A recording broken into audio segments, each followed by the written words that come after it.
Good evening, everyone, and welcome to tonight's presentation, GPS for Your MS.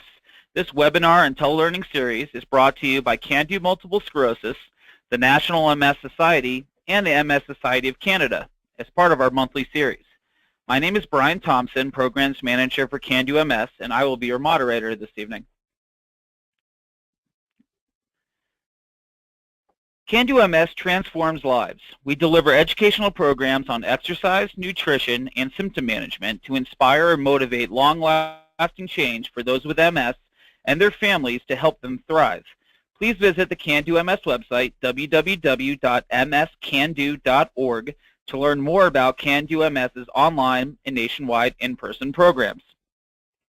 The mission of the National MS Society and the MS Society of Canada is to help people affected by MS live their best lives as they stop MS in its tracks, restore what has been lost, and end MS forever. You can explore other societies' programs, services, resources, and connection opportunities at nationalmssociety.org and mssociety.ca.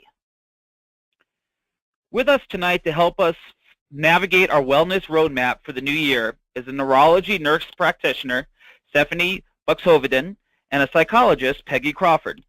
Stephanie was diagnosed with relapsing remitting multiple sclerosis at the beginning of her career. She became an MS certified nurse and began working in the same MS center where she was a patient. She now works as a neurology nurse practitioner and specializes in the care of people living with MS, Parkinson's, Alzheimer's, migraines, and epilepsy. Peggy Crawford has worked with individuals and families living with MS as a health psychologist for over 20 years. As a member of the staff of the MS Center at the Cleveland Clinic, the CAN-DO family, and most recently the Department of Neurology at the University of Cincinnati Medical Center, she has had the opportunity to connect with professionals as well as individuals with MS and their families. These relationships have nourished her passion for working in the field of chronic illnesses. We really appreciate Peggy and Stephanie joining us this evening, as well as for all of you tuning in via the internet and by calling in. It is my great honor to turn things over to Stephanie and Peggy. So tonight we're going to be talking about wellness and what all of us living with MS can do to optimize our physical and emotional health. So the first thing that I wanted to cover is, what is wellness?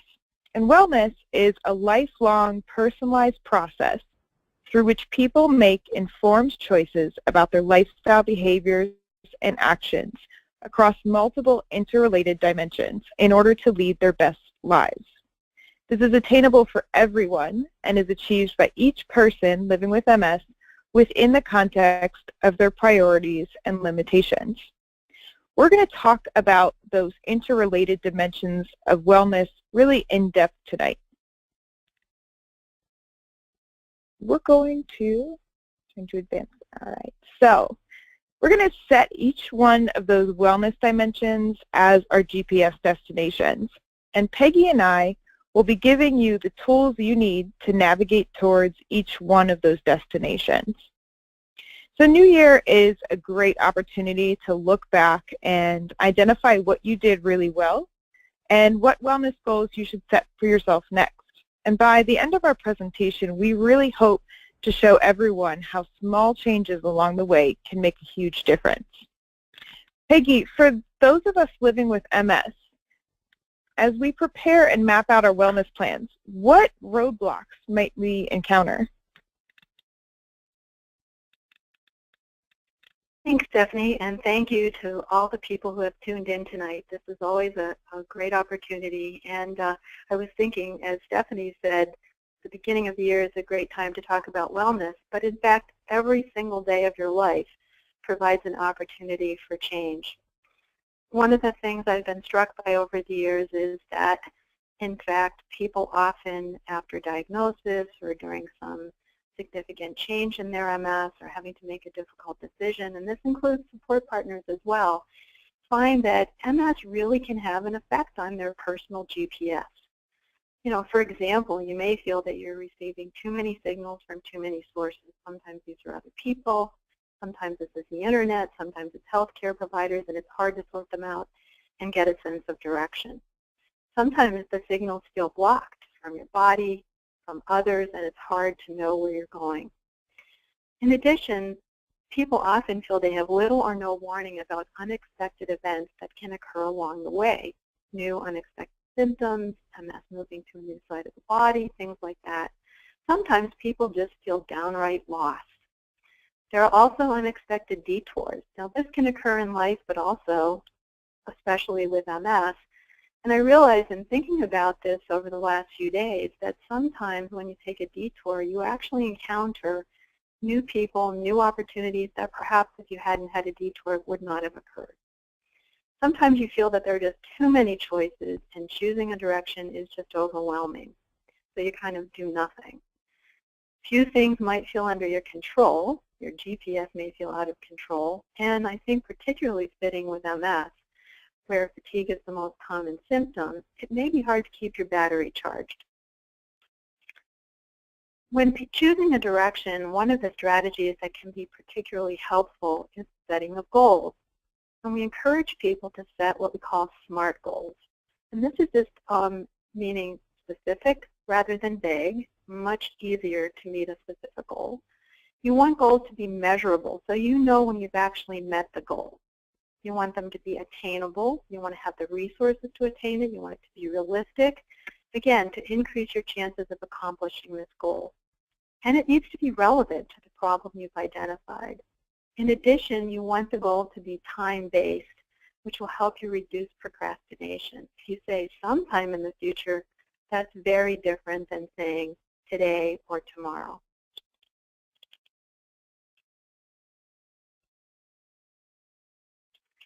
Stephanie, I was wondering if you could talk with us a bit about health maintenance as one of those wellness destinations, and specifically how setting SMART goals would be helpful in that arena of wellness. Absolutely. And there's one reason why I really like to put health maintenance first, because oftentimes this part gets overlooked. And, you know, I often say, doesn't having MS kind of exempt us from other conditions? Shouldn't that be enough? Shouldn't we get a free pass from everything else? But unfortunately, it doesn't work that way. And routine primary care is still the cornerstone of your overall health. So preventative care is just as important as your neurological care. This includes vaccinations, physicals, OBGYN, and prostate exams, and other age-appropriate screening tests. The goal of routine primary care is to decrease your risk for other chronic illnesses, such as heart disease, stroke, diabetes, and cancer, many of which are actually preventable diseases. And if not preventable, primary care can help you catch those as they're developing or in the early stages so that it gives you the best chance of managing it effectively. So your primary care provider is really on the front lines of your health. So it's a big job, and it's one that we can't forget about. And a lot of these conditions, these chronic health issues and MS, do have genetic components that we can't help necessarily. A lot of these risk factors are 100% under our control. So for example, smoking. Smoking, we know, increases your risk of heart disease and lung cancer and other lung diseases, but it also increases your risk for developing MS. And we know that people who have MS and who smoke are at higher risk for disease progression and disability. And smokers are more likely to transition from having relapsing remitting MS to secondary progressive MS. And furthermore, smokers are more likely to develop antibodies against interferons and Tysabri, which actually means your body builds up a tolerance, essentially, to these medications, and they no longer work effectively. But the good news is that quitting, even after being diagnosed, can slow your disease progression and significantly lower your risk of other chronic illnesses. Alcohol and other substances. Just because you have MS, it does not mean that you can't drink alcohol. It's not necessarily contraindicated. It does not interact with any of the disease-modifying therapies used for MS progression and management. However, it does interact with a lot of the medications we use to control symptoms, especially pain medication, medication that we use to control muscle spasticity. So you do always want to check with your doctor, of course. Cannabis is a hot topic, especially with a lot of states now creating new laws allowing for medical marijuana or recreational marijuana. In some states, it's not available at all. And as it pertains to MS, we do have some clinical data that does show that it might be effective in helping to reduce spasticity and pain and increase quality of life. However, we do know that smoking cannabis does lead to a lot of the same negative health consequences as cigarette smoking. And also you want to keep in mind that acute intoxication from any substance, alcohol or otherwise, will temporarily impair your balance, coordination, cognition, and bowel and bladder function. So if at baseline you already struggle with some of those symptoms, maybe it's not the best idea. And we do also know that regular consumption of those substances can worsen several MS symptoms such as spasticity, cognition, depression, and fatigue. So we're going to revisit those SMART goals that Peggy went over, and we're going to apply them to health maintenance. So remember, you want them to be attainable for you and relevant to your life and your MS. So here are just a couple examples that I came up with. So one is I'll make an appointment for my annual physical by the end of the month. And another one might be that I'll abstain from alcohol on days that I take pain medication. Or another might be that I'll cut back my smoking to 4 cigarettes a day by February 1st. So Peggy, can you go over what it might take to reach our emotional well-being destination? Sure. Thanks, Stephanie.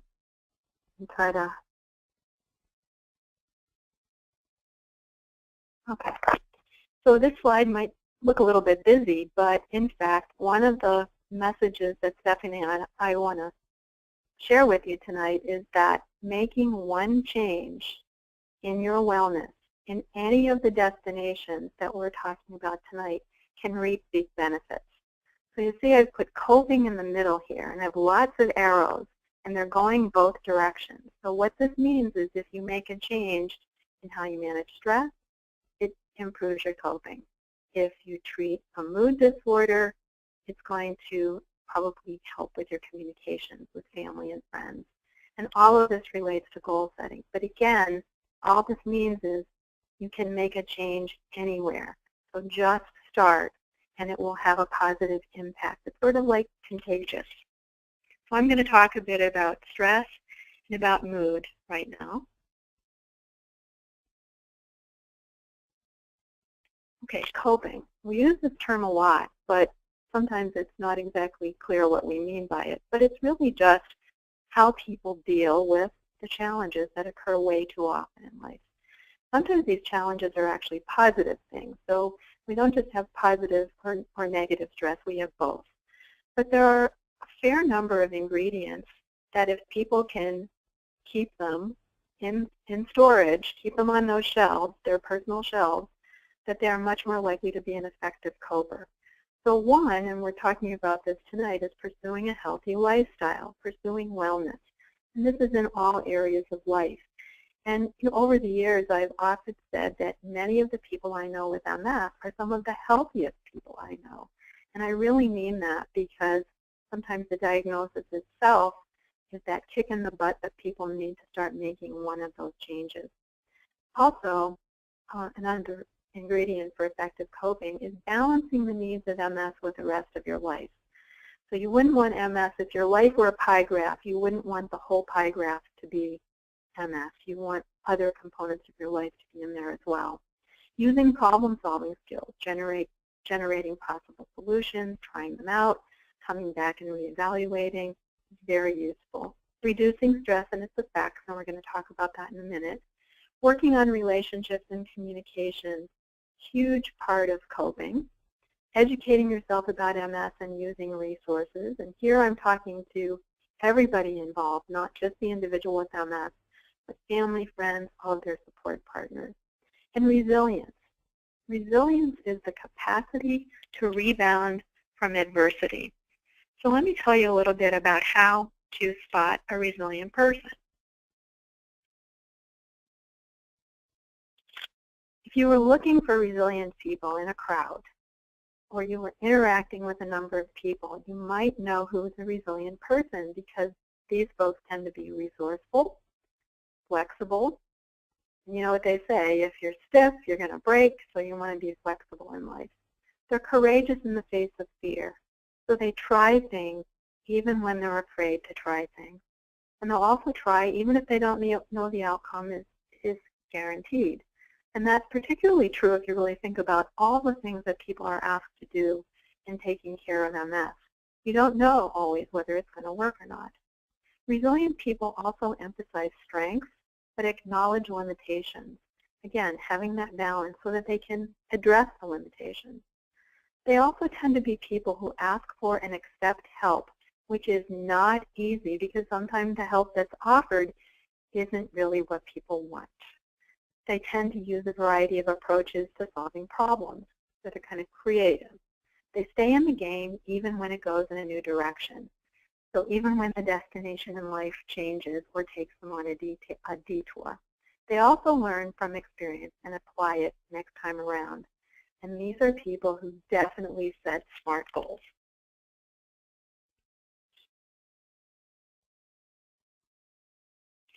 So let's just talk a little bit about managing stress. And in fact, we had a lot of questions from people who signed up tonight to talk about stress. So first of all, it's useful to think about where is stress coming from in your life. This could be other people, it could be work, it could be finances. And what we found over the years was that if we asked people to list the top 3 sources of stress in their life, this might surprise you, but sometimes MS didn't even make the top 3. People tended to be at the very top. Then you want to think about, how do I react to stress? How does this affect you physically, mentally, emotionally, and behaviorally? Because those give you some destinations as well. It can also be helpful to ask for feedback from those around you. So ask people that you trust to give you honest feedback. You know, sometimes I feel stressed. What do you notice about me when I'm stressed? Do I behave differently? Do I look different? Do I seem to have more cognitive difficulty? Whatever it is. Then you can take a piece of paper. On one side of the paper, you're going to make a list of the stressors in your life that you think you could change. And then the other list of things that you're unlikely to change. And don't forget that you may be on both sides of this list, in both lists, because there are probably some things about you that are not changeable and other things that really are. And then encourage yourself to focus on the ones that you can change and occur more frequently. So you wouldn't pick a stressor to work on that occurs once a year. And then you want to really apply a variety of coping strategies, like the problem solving, like setting SMART goals.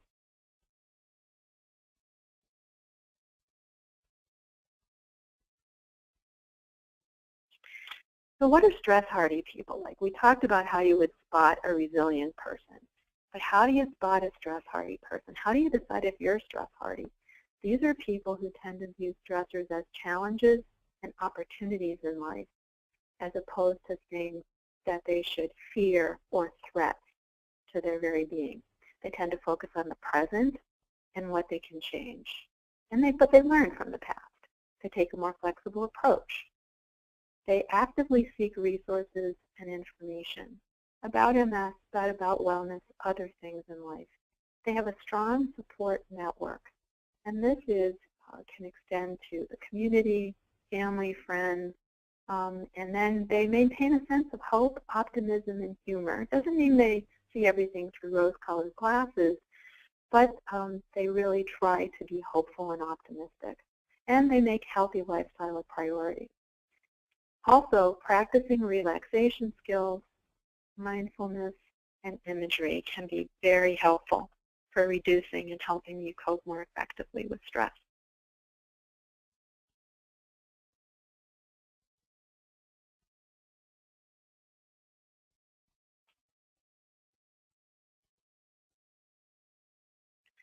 Okay, so I'm giving you a few resources here on mindfulness. We've included a lot of resources in the article, and so I'm not going to go over these in detail, but I think The book Full Catastrophe Living by Jon Kabat-Zinn is an amazing resource, and I would totally recommend that. The other thing is the Mindfulness for Dummies book has really got a lot of great ideas in it.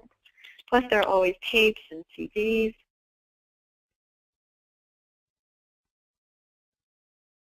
And then there are mindfulness resources that are relaxation exercises, meditation, and then there are some terrific websites that you can look for information as well. I just wanted to give you an idea of one sort of relaxation skill. I always encourage people to start with deep breathing because you always have with you 24/7 your breath. You have your body, your brain, and your breath, the 3 Bs. This is a real stress buster. And this is just one breathing exercise. It's 4-4-4. Just close your eyes, inhale slowly to the count of 4, exhale slowly to the count of 4. And then when comfortable with one round of this, one repetition, try it for 4 rounds, once or twice a day. People tend to remember to do this. It's triggered by connecting it up with something that you do on a regular basis. So that's why I suggest before meals or after meals, when you wake up in the morning, or before you go to bed, or if you have an upsetting thought or emotion. It's a really good one because you don't need any equipment. So some SMART goals for stress management. As Stephanie said, we're trying to apply these SMART goals, specific, measurable, attainable, relevant, and time-based, for every part of wellness, all of our destinations tonight. So, a good SMART goal might be practice 4-4-4 deep breathing before I get out of bed in the morning and before I fall asleep at night, starting tonight. Another might be make the phone call I most don't want to make before I make other calls, so I won't distract myself with worry all day. This is something I tried over the years, and I made myself do it, and it really can help.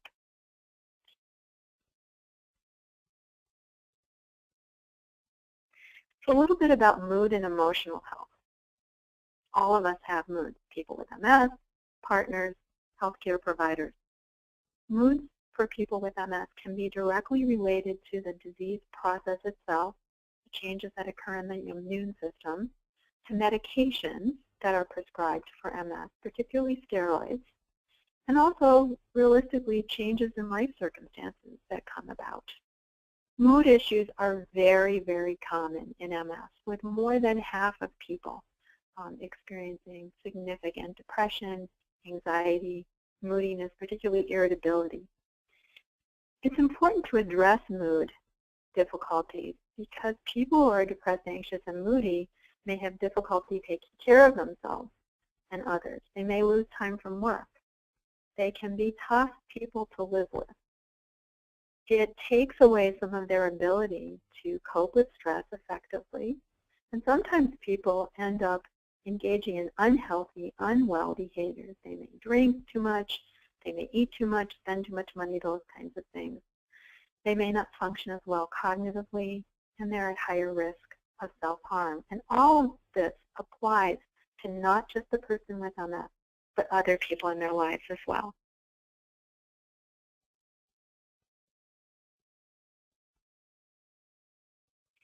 So what's the reality in MS with mood issues? I'm going to talk specifically here about depression. It is underdiagnosed, and part of the reason for that is that some of the symptoms that are really part of depression overlap with symptoms of MS. Something like fatigue. Sometimes it's hard to tease out. Is it MS? Is it depression? Is it both? So as a result, depression in MS tends to be undertreated. Sometimes people don't report the symptoms or tell their physician or nurse practitioner that they think they're depressed. And sometimes they're not asked about their mood, unfortunately. Depression can make other symptoms worse. So if you're already having some pain related to your MS or fatigue, this can add an extra layer and make it even more burdensome. And as I said, depression can be life-threatening, so we want to take this seriously. Regardless of the cause, depression responds well to treatment. This is good news. And currently, psychotherapy, counseling, plus antidepressant medication is the treatment of choice. We totally support people being part of support groups.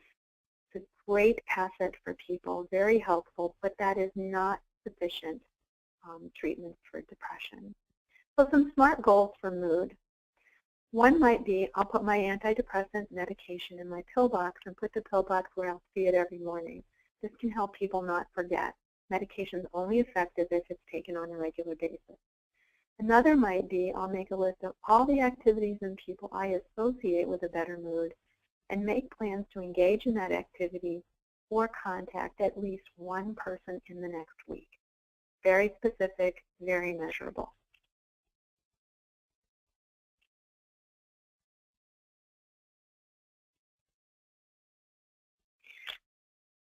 So Stephanie, could you talk a bit about diet and exercise as a wellness destination? Absolutely. This is one of my favorite wellness topics because no matter where you are in your MS or if you're a caregiver or support partner, everyone can benefit from some diet and exercise changes, and really by paying attention to your needs in this category. So we know that maintaining a healthy weight reduces your risk for other chronic conditions such as high blood pressure, diabetes, and heart disease. And as we discussed, having more than one chronic health issue on top of MS can actually lead to a more hasty MS progression. And we do know that obesity in of itself can also worsen MS and decrease your overall quality of life. When we talk about diet, as of right now, no one specific MS diet has been identified, but research is currently being done. There are multiple research studies going on looking at specific diets and if they impact disease progression or symptom control. And right now we have kind of bits and pieces of information. So we do recommend, and a lot of people see symptom improvement with special diets such as gluten-free, paleo, swank diet, and the Walls protocol, for instance. So whenever I have somebody with MS who comes to me and says, I'm really interested in using food and my diet and nutrition to help improve my MS symptoms or as a complement to my medication, I'm always all for it. I think it's always worth giving a try. If it's something you're interested in trying, a specific diet, I say give it a month.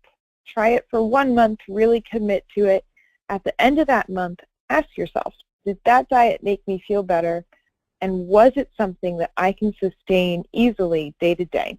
Is this something that fits into my lifestyle? So that being said, there is some great stuff out on the Can Do MS website about diet. There have been webinars, whole hour-long webinars devoted just to this topic alone. So if you're interested in specific diets, I encourage you to go and explore what we have out there on that. In general, we have some recommendations. A heart-healthy diet will help optimize your overall health and reduce the risk of other chronic illnesses. We do know that limiting sodium, salt, sugar, and processed foods, really those unhealthy, fatty foods, the saturated fat, the foods that are really high in salt, that all of those foods contribute to inflammation. And if we cut those foods out of our diet, it does help bring down inflammation in our body. And increasing the fruit and vegetables we take in each and every day gives us essential vitamins, nutrients, fiber that help optimize our overall health. And choosing lean proteins is also key. So more fish and poultry, less red meat and fatty meats. And we're aiming to choose healthy fats, nuts, seeds, vegetable oils such as olive oil, and oily fish. And also consuming plenty of fiber is going to be great for bowel health, and making sure you really hydrate well. So one of the things that we do have great data on is vitamin D. And we do know that there is a relationship between vitamin D levels and MS development, and also with disease progression. So we know that people with low vitamin D levels are more likely to develop MS, but once you have MS, we also know vitamin D continues to play a role in that having adequate levels of vitamin D can be neuroprotective and help stave off relapses. So we typically get vitamin D via sunlight and through our diets, but we may need additional supplements on top of that. Luckily, your vitamin D level can be checked with a simple blood test, and normal, there's a wide range. It's 30 to 100.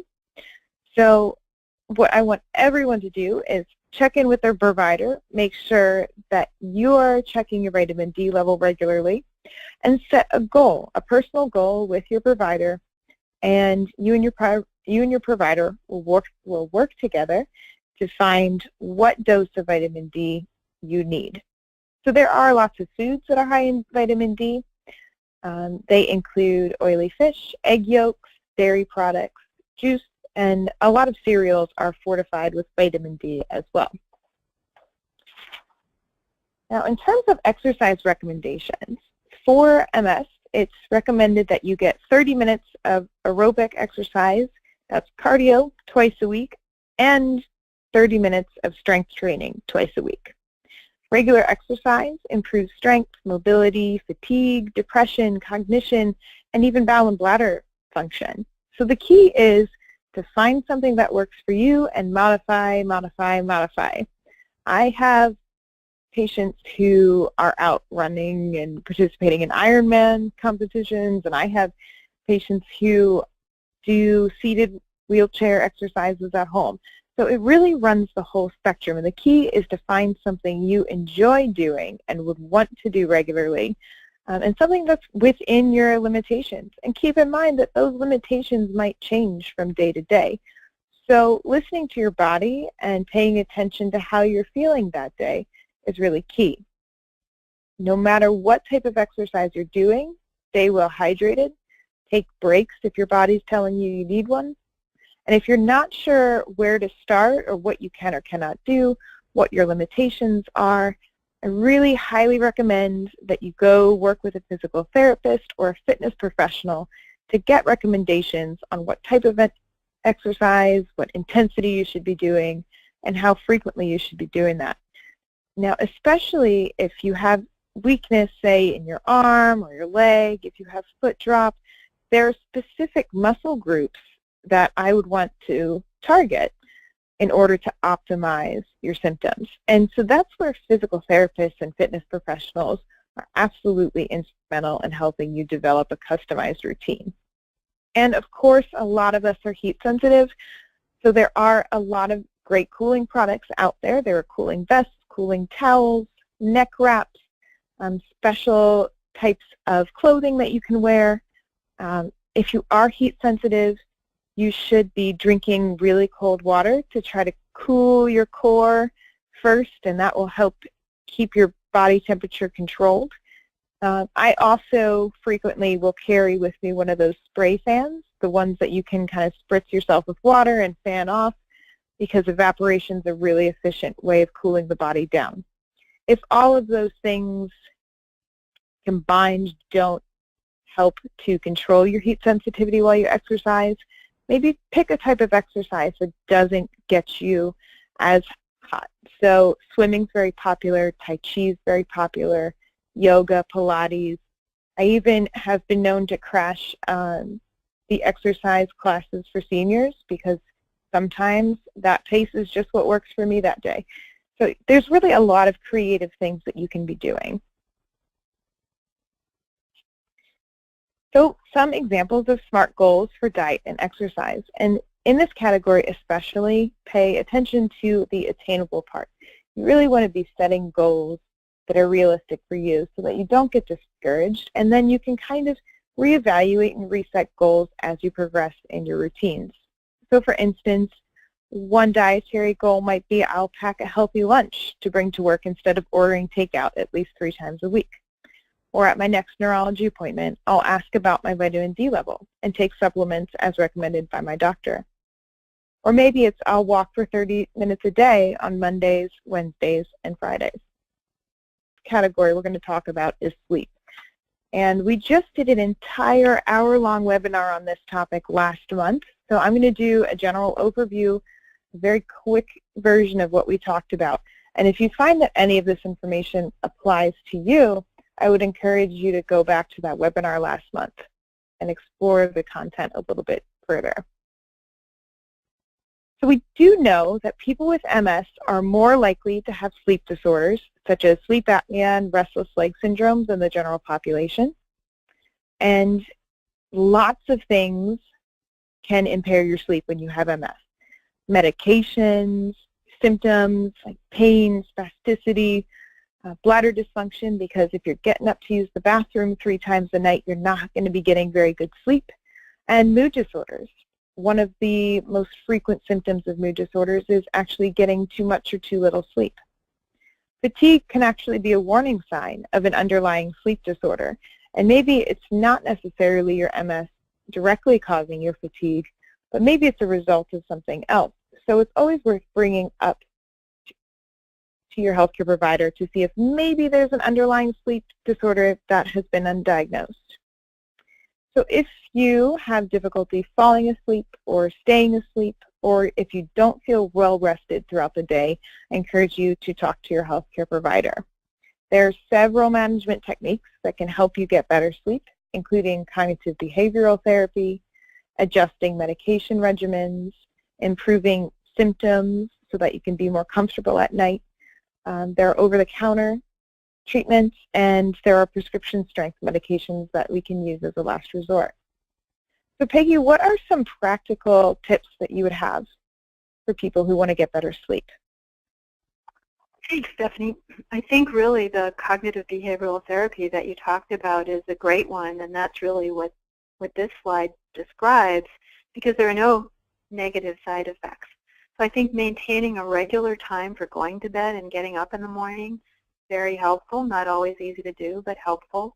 Keeping the bedroom cool, dark, and quiet often is more conducive to sleep. And I encourage people, if they have something on their mind or they want to make a to-do list for the next day, that they do it before they get into bed. Although it would be helpful if you have a pad of paper, just in case you wake up or you can't go to sleep and you have a troubling thought, write it down. Also, you want to reserve your bedroom for sleep and intimacy. So this means not eating, not talking on the phone, not using your laptop. I know, again, difficult, but you want the bedroom to be associated with sleep. You want to avoid caffeine, exercise, smoking, and alcohol before bed. And also, if you cannot fall asleep within 30 minutes, or you wake and cannot return quickly to sleep, you want to get out of bed and do something else. Read, play cards, look at a magazine, something.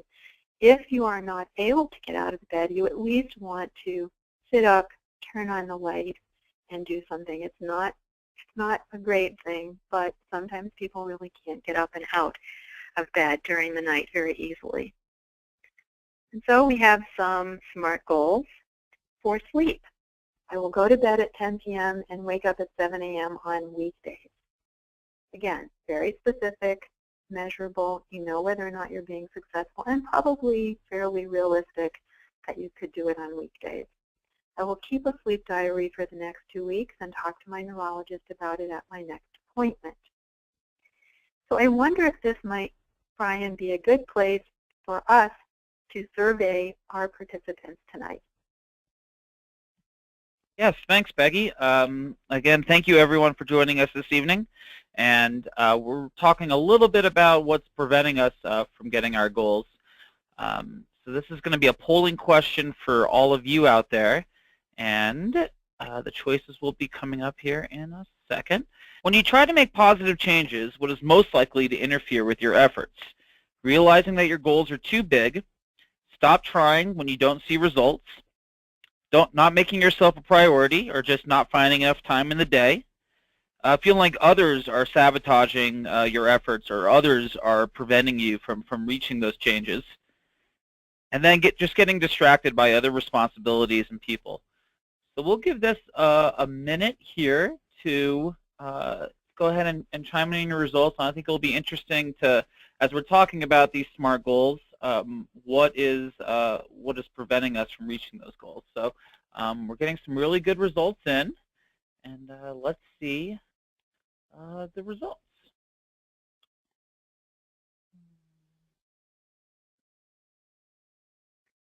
Well, that looks really interesting, doesn't it?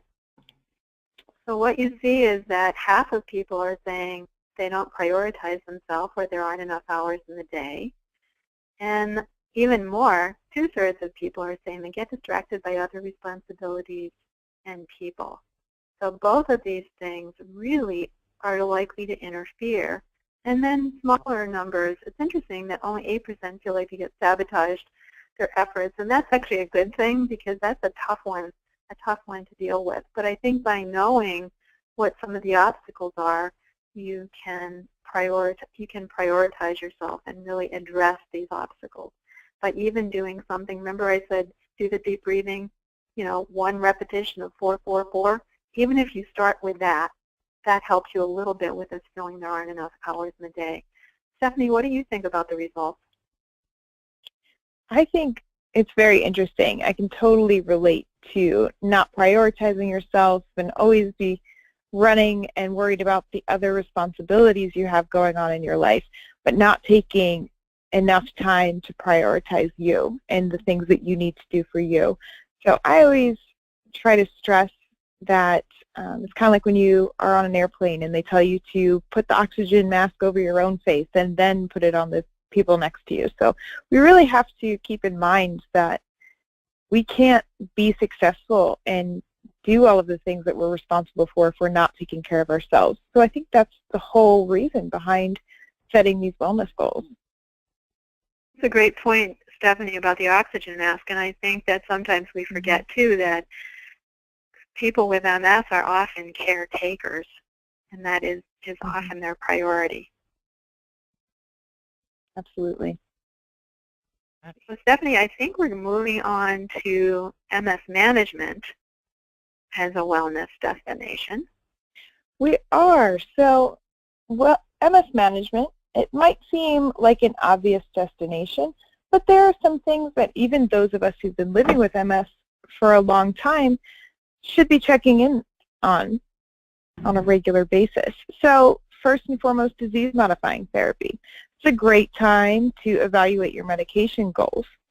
So I want you to look at this list of questions that I have up on the screen and ask yourself, over the past year, did you miss any doses of your medication? Stop your medication for any period of time? Have frequent anxiety about taking your medication? Experience a lot of side effects from your medication? Or struggle to pay for your medication? If you answered yes to any one of those, there are things that we can do to address each and every one of those concerns and each and every one of those questions. So if you answered yes, please, please, please bring that up to your provider and have a discussion about it. The other component of MS management is symptom control. And I always love to emphasize that you and your neurologist are both MS experts, both of you. You bring very different perspectives to the table, but you're both experts in your own way. So taking a team approach is the most effective way to manage your symptoms. So ask yourself, what MS symptoms do you experience the most frequently, and how can you incorporate wellness to better control them? So for instance, let's take fatigue, a very common MS symptom. How can we use our wellness destinations in order to improve fatigue? We might want to address our emotional well-being. Have you been feeling depressed or anxious? Could this be contributing to your fatigue? Are you getting good enough sleep at night? Do you wake up feeling refreshed? And if you don't, have you brought that up to your provider to see if you could potentially have an undiagnosed sleep disorder? Diet and exercise. Could you maybe cut out some unhealthy fats and swap them for more fruits and vegetables? Are you staying well hydrated? Are you getting enough regular exercise? MS management, could one of your medications be causing grogginess or fatigue?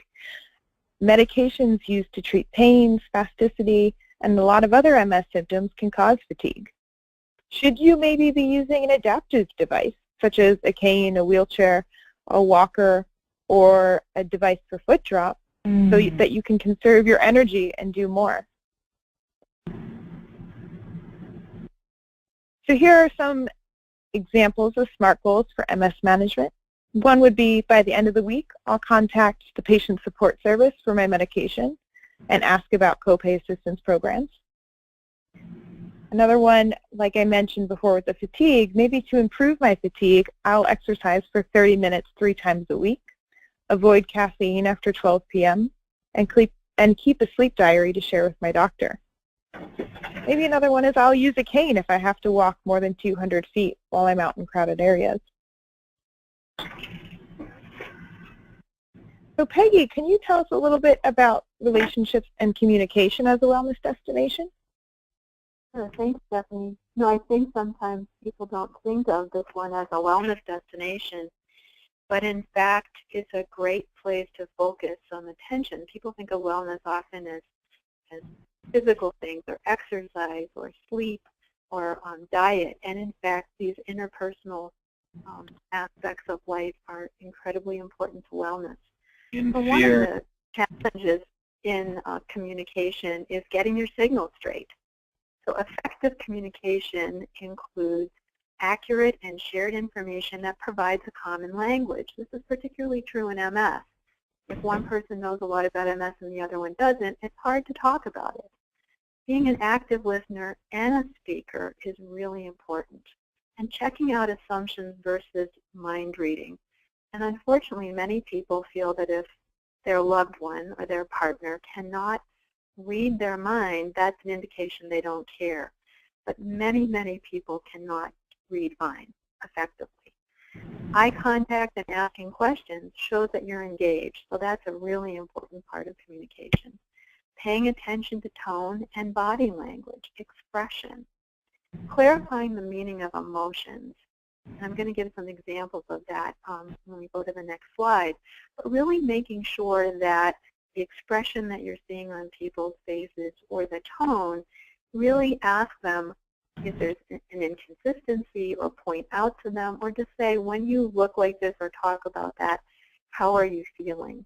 And having a safety plan, because sometimes emotions escalate and can get out of control, and we clearly want people to be safe. So some people need to have a plan for, we will walk away and come back in 15 minutes. We don't want people going after each other at home, walking and knocking on doors, but really having a plan that's established up front. Just as we were talking about that achieving SMART goals, one of the difficulties was not making yourself a priority. Thank you. Oops, there it goes. Sometimes people don't make communication a priority. Somehow it's just assumed that it's going to happen, and you get to the end of the day and there really hasn't been much in the way of communication. The other thing is that sometimes people who are trying to communicate just have different styles. So there are some people who want to know everything about MS, and the other person really doesn't want to know, or feels that it's too scary, or it's too much information, or it's overwhelming. Some people are talkers, and some people are the silent type. Some people are planners, and some people want to wait and see. These are differences that people need to acknowledge and respect in each other, and figure out ways to come to some happy middle ground, and then go back and reevaluate. I was talking about the misinterpretation about what feelings really mean, or emotions. Sometimes silence does not necessarily mean that the person doesn't care. I think this is often what I see when people are trying to communicate. If you're not saying anything, then you don't want to talk to me, and you don't care about me. And tears don't necessarily mean stop. Sometimes people just get emotional when they talk about difficult things. And so it's often useful for the person who tends to become tearful to say, I don't want to stop talking, and I'm really okay, I can keep going. Okay, so if we can get to our SMART goals for communication. Thank you. So one SMART goal might be literally setting up a regular time, kind of like an appointment with your support partner. Once a week for a specific amount of time, 20 to 30 minutes is fine. You don't want to do this in bed at the end of the day. People are tired. It's not a good time to talk, and you can't really escape. And you want to do it without TV or cell phones. And it may seem kind of silly to have to set up this appointment, but in fact I've seen many families, couples, whatever, find this really useful, because what happens is then the person who really wants to bring something up knows that they're going to have an opportunity, and they can kind of keep a lid on it until you get to the appointment. It can be very useful. People start to look forward to it. You can ask a family member or a friend to attend a program on fatigue management so that you'll have a common language. You can describe how your MS-related fatigue is different from the fatigue that you experienced before MS, sort of indicating to them that what they experience as fatigue, and often say, oh yes, I know I get fatigue too. It's really not the same thing. So these are just some examples of SMART goals. And go ahead and actually do another polling question, because we're coming to the end, and we've talked about a lot about these different areas of our lives that we're looking to map out. And so this will be a good question to ask you as we're starting our new year here. What areas do you want to improve in? And so we're going to have a second polling question come up here. And give me 1 second here. Right. And so the question is, in what area of your life do you want to make changes in an effort to improve your wellness? And one area we've been talking about is communication, diet, exercise, mood, which can include feeling stressed, depressed, anxious, as well as sleep. And we've talked about a little bit of all these today. So I'll be interested to see what the takeaways are and what areas we're looking at. So go ahead and answer on screen there.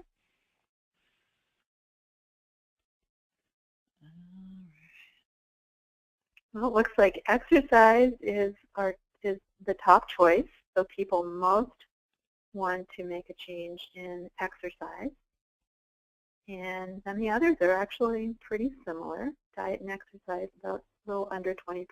I mean, diet and mood. Right. But it sounds like there are people out there, because we ask you just to choose one thing. So all of these categories are clearly wellness destinations for lots of people. Back on that map, we touched on every single one of our wellness destinations and our GPS destinations, and we talked about different ways that you might get to each one of those. And I just want to emphasize that this in no way is a one-way street. And there are many different paths to approach wellness goals. And as Peggy mentioned earlier, making one change in one area can really have a domino effect and lead you to a path where you're really optimizing all of those components of wellness. So with that, thank you for bearing with us. And you've reached your destination, and we look forward to hearing some of your questions.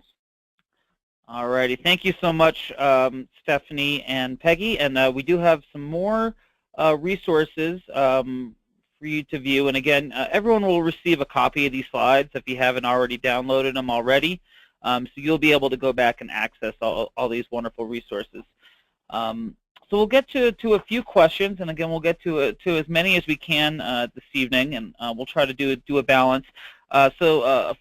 First, a great question that we got for Peggy. Are there any coping strategies specifically for dealing with the daily reminders of the loss of cognitive ability?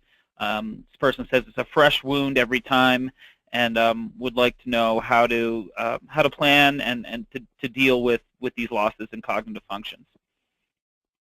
Well, that is a great question, and obviously there are lots of people with MS experiencing cognitive difficulties. About half of people with MS experience some level of cognitive difficulties, mostly things like memory, attention, concentration, and I think learning sometimes and implementing what we call compensatory strategies can actually help people feel more effective cognitively, help people function actually better than what they thought they could. So things like using calendars, whether you do that on your phone or you do it with pen and paper, or you implement organizational strategies and you set priorities. What is the thing in my life that feels most affected? What area by my cognitive difficulties, and what organizational strategy could I put in that place to help me feel more organized? And when you're trying to do things that where you really need to focus and pay attention to reduce the stimuli around you, don't have the TV going, the dog barking, do it in a quiet place, those sorts of things. So I think, and we've had webinars specifically on cognitive difficulties. In fact, we did one, I guess it was last year, on mood, emotional issues, and cognition. And so there are lots of strategies in that webinar that you might want to take a look at. Great, thanks, Peggy. This is another interesting question for either of you. The person asks, MS so far has had a reasonably small impact on my life to date. Should I plan to live as well as I do now, or should I plan for the unexpected? I think that's a great question. And I think kind of both, right? So one of the things that we have to cope with MS, and Peggy can really speak to this, is that you do have to be prepared for the unexpected and anticipate something down the road. So I do think it's smart to keep in mind financially what you need to be doing. And I think whether or not you're doing well with your MS, there is a significant financial toll. Disease-modifying drugs, symptom management, MRIs, lab work, seeing your doctors. So from that standpoint, I think it's always a good idea to have a plan in place for how you're going to have access to all of those things that you need in order to maintain your health. And that really will set you up for success down the road. And another thing that I always advise people to do is kind of have a relapse emergency kit ready to go. So hopefully you're not having a ton of relapses, but it's always assuring to have a plan in place for if that happens. So I always tell people, write down a list of people that you would go to for help. So who would help you get errands done if you're going through a relapse and weren't feeling up for doing it yourself? How would you handle notifying work and taking a little bit of time off? How would you handle just your simple day-to-day things? So maybe keeping a little stock of ready-to-go meals in your freezer or things in your pantry that you can use and make meal prep a little bit easier if you're going through a difficult time. Stuff like that, little things that you can do to set yourself up for success. Peggy, what else would you add to that? Yeah, it's interesting that I had the same reaction when I saw this question earlier when I was reviewing questions, that it's really both. I think it is enjoying your life, following your passions, pursuing things that are important. You reminded me of a woman who was diagnosed and had always, she was married, happily married, she and her husband were in a good situation together, and they wanted to build a two-story house. And when she was diagnosed, people said, oh my gosh, you have to build a ranch so that you can have a wheelchair and you can put, and she said, but I don't want to give up on my dream. And so I think she and her husband talked about it, and they built the two-story house, but they said, if need be, we will make accommodations. So they also built the house so that they could, convert a room on the first floor to a bedroom and so on and so forth. So I think it really is both. It is enjoying if you have limited impact on your life from MS, but preparing. And I even have encouraged people to have an emergency emotional kit, just in case. What would they do, and who are they going to call, and what counselor are they going to get back in touch with if they start to feel depressed again. So it's kind of there. It's over on the side. If you don't need it, you don't have to use it. But boy, it sure helps to have it. Absolutely. Thank you so much for that. We have time for a couple more. And Stephanie, you had mentioned the importance of working with your neurologist as a team.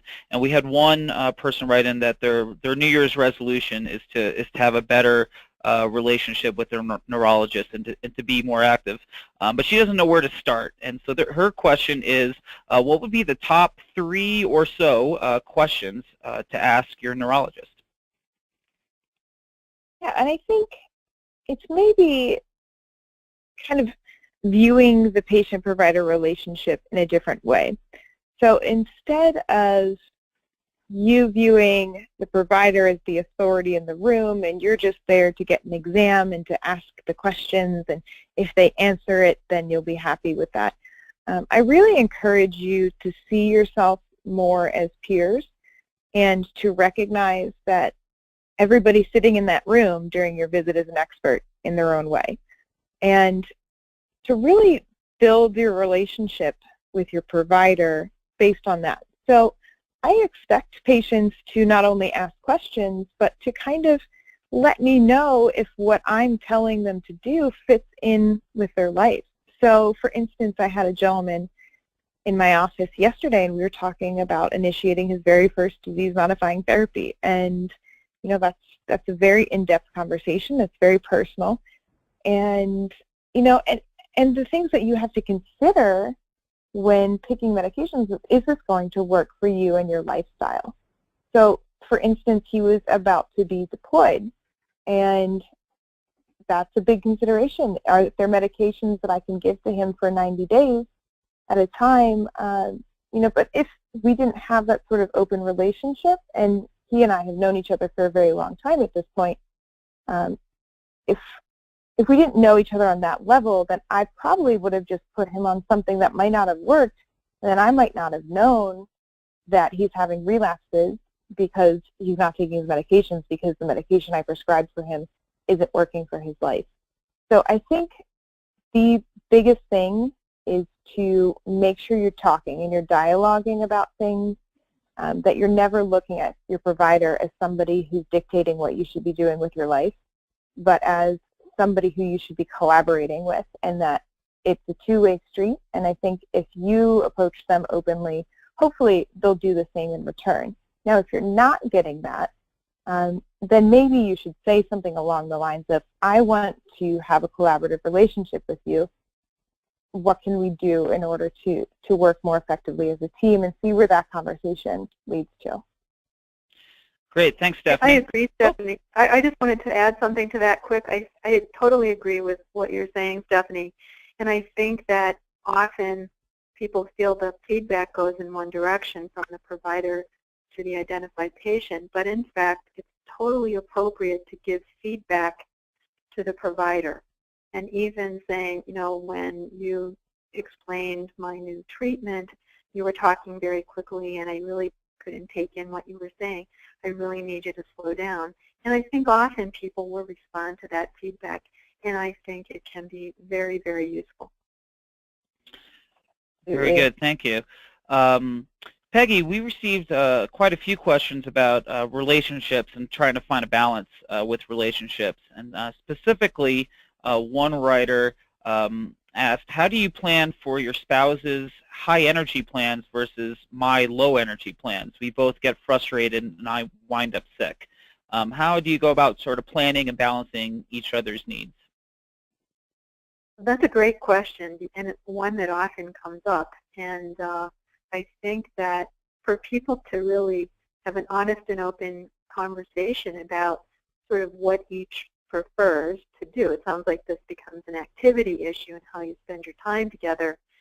And I think if something is really important to people, then often we want to encourage them to do it. But maybe I've seen partners who maybe are very high energy and particularly like an activity, and so sometimes they actually do it with another person, and that gets worked out with the support partner and the person with MS. That can happen if it's truly something that they have a passion about.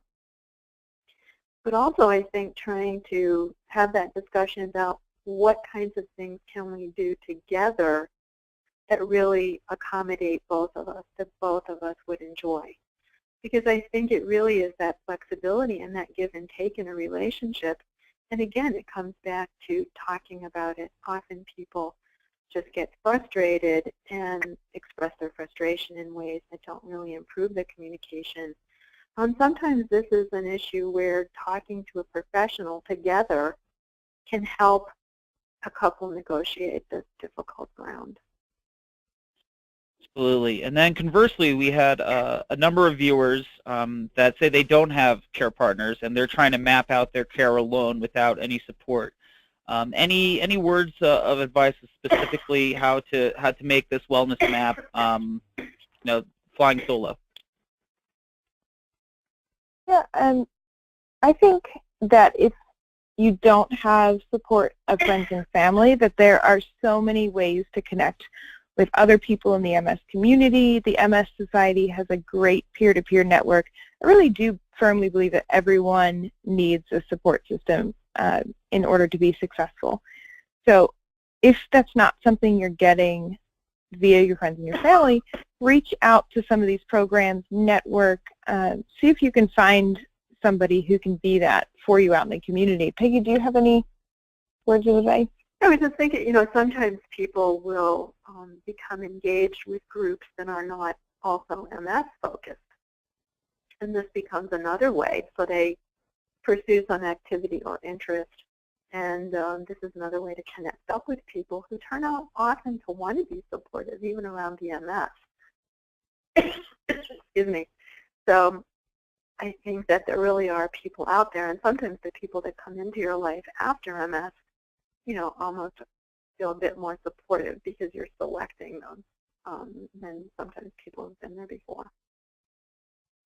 Great. Well, thank you so much, Peggy and Stephanie, and thank you for everyone who submitted your questions. If we didn't get to your question, I do want to let you know about some additional resources that we can hopefully get your questions answered, as well as just to provide you with some great overall information.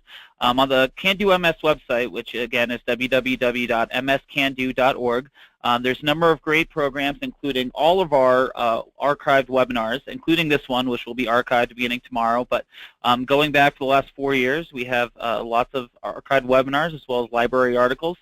We also have a feature called the Ask the CanDo team, and this is where you can submit a question, and then we will try to get it answered by one of our nationwide team of MS care experts. So you can submit your question right there on the CanDo MS website. And in addition, as I mentioned, we partner with the National MS Society, and they have a large selection of webinars and articles, and also magazines and newsletters. So please go to their website and check out their wide range of topics of wellness and all sorts of different MS-related topics on their website. And then finally, I'd like to encourage you to join us at our next webinar. And again, thank you so much for joining us tonight. Actually, the next webinar is on February 15th, and I want to make sure we make note of that because for those of you that have been joining us for the second Tuesday of each month, this will actually be on a Wednesday. So Wednesday, February 15th, because Valentine's Day on February 14th. So please join us for that presentation. That'll be part of our employment series, which will address negotiating reasonable accommodations, and will be part of our 4-part employment series. So it's nice that we can touch on a number of different topics. We have 14 more webinars for you in 2017, and we can only put on these webinars through your support. And there's an opportunity to make sure that these programs continue, and there's the number on the screen that you can text a donation to if you're in the position to do so, and that allows us to keep providing these webinars and other programs. So again, thank you everyone for joining us this evening, and we hope you have a wonderful holiday weekend coming up, and you have a very happy and healthy new year. So good night, everyone.